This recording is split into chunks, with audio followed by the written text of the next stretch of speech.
Constraints in Revit allow you to lock elements and establish relationships. After you establish constraints, they will remain unchanged when the model is modified.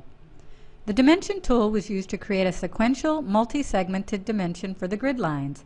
To establish an equality constraint from the dimension, click the equality icon. The grid lines are now equally distributed across the building. When you resize the grid, the equality constraint is maintained.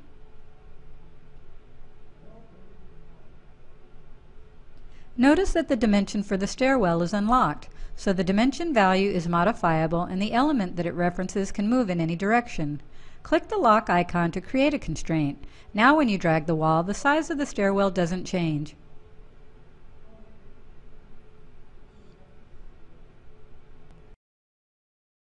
Alignment is another common constraint. For example, you want the stairwell on the left side of the building to line up with the stairwell on the right.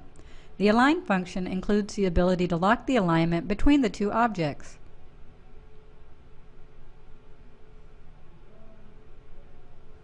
Now when you change the position of one stairwell, the other stairwell remains aligned. You can also remove constraints. When you delete the dimensions for the grids, you are prompted to either delete the corresponding constraint or keep the constraint without the dimension. Use dimensional constraints and alignments to create relationships between elements in a building model.